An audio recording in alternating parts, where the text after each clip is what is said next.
Hello and welcome back. It seems like ages since I've recorded a video. This is vlog number 93 and it's called My Uncurated Life. Now I have put on a little bit of lippy today because I thought I looked a bit washed out when I first turned on the video. I am looking a bit grey. I haven't really been looking after myself very well recently, been so busy. But I do hope you like the colour of the background here today, which is a room divider that I've been very fortunate to be given by my lovely friends Karen and Stephen. It's a beautiful Chinese lacquered room divider, which is just really nice for hiding the mess. I'm not going to deny the mess is there, but I thought you don't really need to see it. So I hope you're keeping well. The world is a mess right now. It would be easy to fall into a dark hole of doom and gloom with the awful things that are happening. So if that's you, then I would like to extend a hand of support to you. It's not easy to stand by and watch man's inhumanity to man day after day. We all feel so bloody helpless. It's harder than ever to get away from it now that we are mostly dependent on our devices for communicating with one another. Our smartphones have become the noisiest and most pervasive bearers of bad news ever. Smart, huh? That bad news is just more of the same, isn't it? War, conflict, unrest, fighting, and all for what? Have we not learned anything from history? Honestly, I sometimes think that we are the dumbest of creatures, despite all our technological developments. It often feels as though it's stupider that we're getting as we evolve. 'Tis no wonder that people turn to drink and drugs to cloud those images and bring about some relief.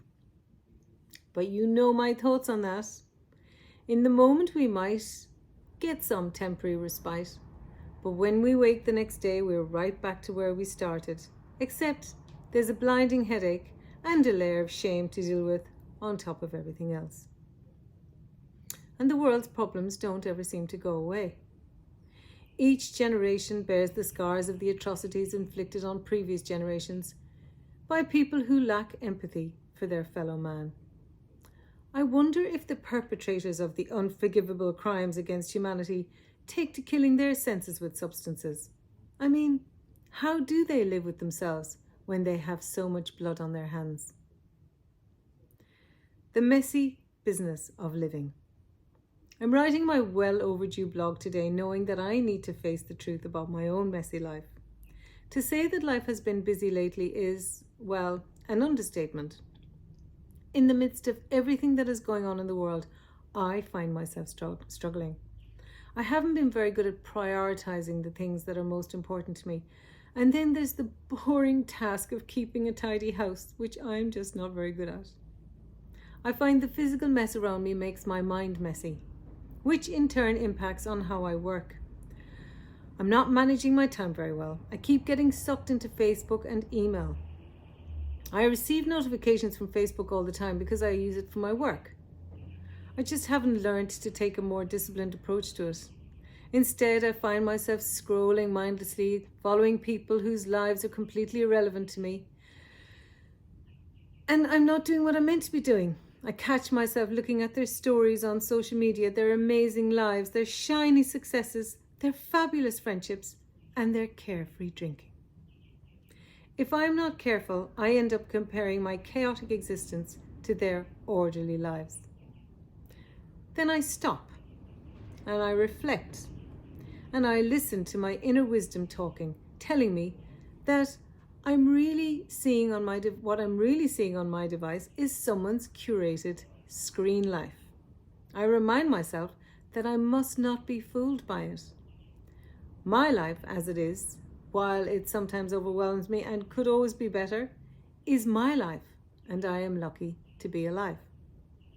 Within the chaos of my messy life, there is lots of good stuff happening too. I just have to shift my focus away from the screen. So why the hell do I keep going back to that crap? Look, it's just another form of escapism. Jumping onto social media is so much easier than cleaning windows or going for a run. It's incredible how much time is lost scrolling through the lives of other people who seduce us with their seemingly perfect lives. It's bloody annoying, as I was on a bit of a roll until recently, getting so much done. I felt the busier I got, the more I could take on. And then, all of a sudden, that's not working for me anymore. The more I have to do now, the less I'm getting done. It's as though my unconscious mind has put the brakes on and forced me to pull back. This is probably driven by my core belief that we must beware the barrenness of a busy life. But spending too much time on social media is not what I want to be doing, and it is not serving me in any way, shape, or form. Life has more meaning when we stop to smell the lilies. Now, I use lilies as a metaphor here for the things that we have around us. It might be the sound of water flowing in a brook, the scent of a newborn baby, the song of birds in a garden nearby, or the crackling of wood burning in a hearth. It really is the simple things that we can tune into that take our minds away from the bigger problems of the world or the trials that we face in our own lives.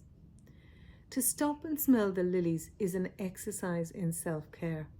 It is a respite from our busy minds and anxious hearts. Everything calms when we consciously shift our focus to the things that bring peace. I love flowers. The simpler, the better. It is serendipitous that my daughter, Matilda, has a weekend job in a flower shop. And knowing how much I love flowers, she sometimes brings me a bunch to brighten up my life. Her latest offering is a most divine bunch of oriental lilies that are now open and spreading their enchanting fragrance all over the house. It is that strong. They are therefore worthy of this week's featured photo. Wanting to escape. I find myself daydreaming about a world where peace and love pervade and people are happy in their own skin and with what they have. I fantasize about a society that doesn't judge others because they're different, but embraces them for their uniqueness and what they bring to the world. Then the cold reality of the crazy world we live in hits me again, and I wonder what it's all about. Feelings of hopelessness threaten to overcome me. Having spent much of my life wanting to escape these feelings, I know only too well that there really is no escape. What I found since I stopped using substances in a bid to escape is that I can actually handle those feelings after all. They are part of what it is to be alive, and like everything in life, they come and they go.